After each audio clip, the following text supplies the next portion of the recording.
So I was waiting to get a lot of cards to do news, and apparently Tokyo Dome revealed a lot of stuff, so there's going to be that, and a lot of the Legacy of Destruction cards that I haven't covered yet that I've been waiting for a select amount to go over. And we have quite a lot, so let's get right into it. Now, first up in the batch, we have brand new Gold Pride cards. We have Gold Pride Assassinator. It is a level 5 Earth Machine Tuner effect monster, 1800 attack, 800 defense.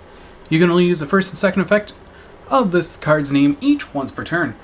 If your life points are lower than your opponent, you can special summon this card from your hand, and the second effect is you can banish one other Gold Pride monster from your hand, face-up field, or graveyard that has a level.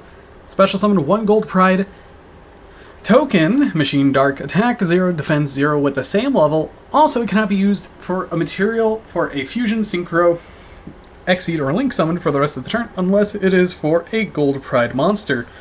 Already off to the bats with a very, very powerful Gold Pride card. And realistically, this is going to be one of the better cards that you want to run since it is a free extender and it summons a free token.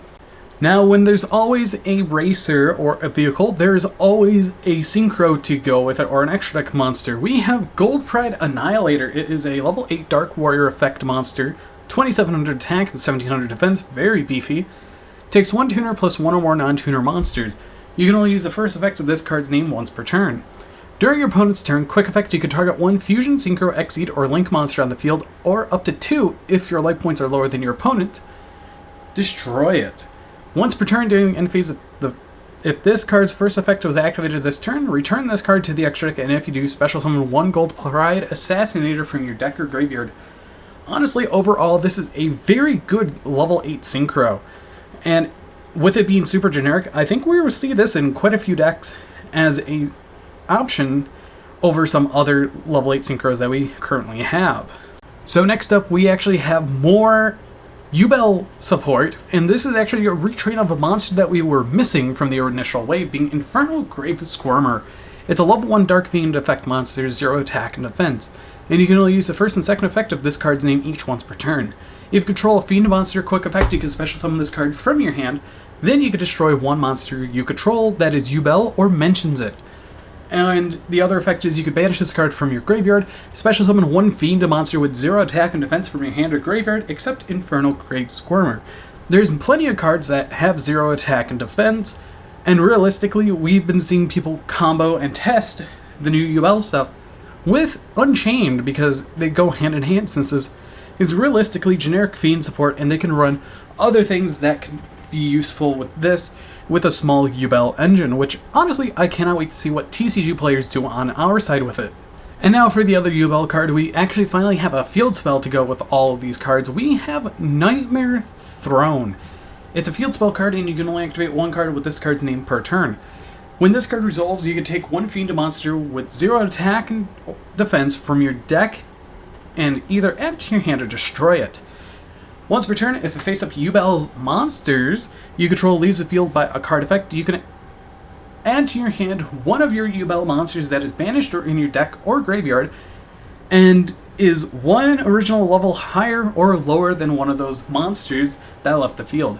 Then you could special summon the added monster, ignoring its summoning condition. So essentially, if you destroy Yubel or the new retrain, you can search out Terror and Special Terror for literally little to no cost.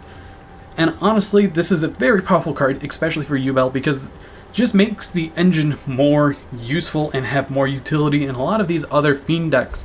You could essentially run these cards in a Sacred Beast deck, and it would be a little more potent than normal. So finally, for the last Legacy of Destruction card I have to offer for now, we have Mirage Mirror Force. It's a brand new Mirror Force card. It's a normal trap card, and you can only use the second effect of this card's name once per turn.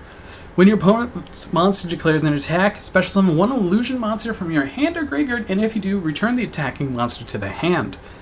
If a face-up illusion monster you control leaves the field because an opponent's card effect, while this card is in your graveyard, you can banish this card, special summon one illusion monster from your hand or graveyard. Realistically, this is a powerful trap card for it. I could definitely see some decks playing an illusion engine, playing one of it because of that recursion, and being able to summon out something like Mirror Sword Knight or even the new Diebells from the graveyard or hand is super useful. So realistically, Illusion's getting the correct support at a interesting time, but at a very good time. And now let's get into the Tokyo Dome cards. We have 5 of them to cover. The other 5 are from Rush Duel. And these 5 are special promos. First off, we have Legendary Dueling Field. It's a level 5 Earth Machine normal monster, 0 attack, 3000 defense. And it's a field of battle of those who believe in the deck they built, those who never turn their back on any foes, those brave enough to fight to the very end to wage right, deciding winners and losers. It is said that when they unite their hearts with the heart of their cards through bonds and take a step forward by swearing on their pride and soul, they can cut open the road continuing on to the as of yet unfinished future. Very good flavor text, and it's literally just a labyrinth wall. So seeing this for a Tokyo Dome card is pretty nice, and I'm wondering when we'll get these over here in the TCG. A few of these cards will go by super fast, like the next upcoming couple. First off, we have Big Inflate Dragon. It is a level 8 wind effect monster, 2500 attack and 1500 defense. If this card is normal summoned, you can manage the top 50 cards of your deck face down. This card's attack becomes 10,000 until the end of the turn.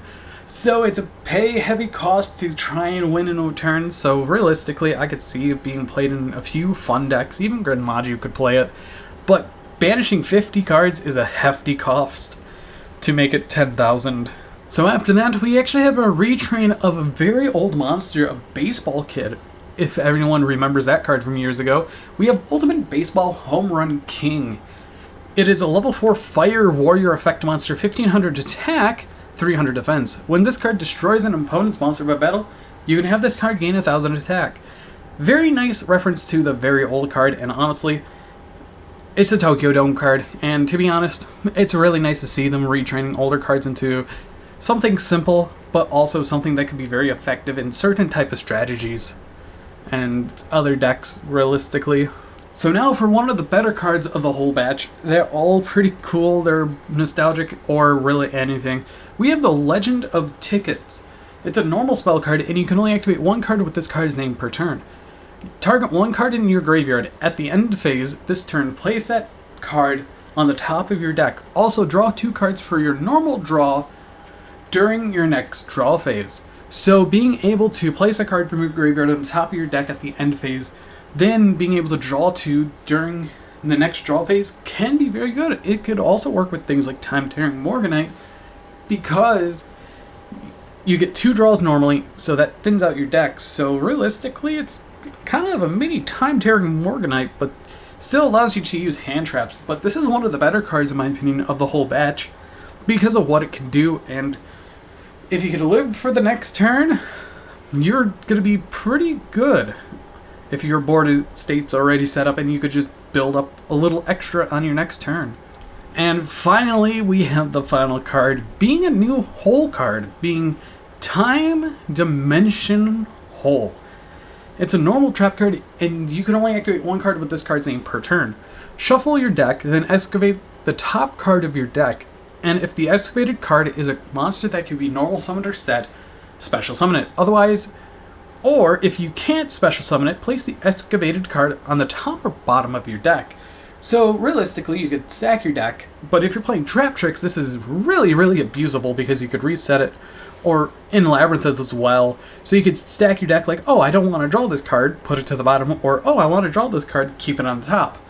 Realistically, this is another very good card. It's indirect buff to Labyrinth, and it could possibly be a one-of if they ran it. So Labyrinth kind of getting indirect support every set or every time that they release a new card somehow, especially with stuff like this.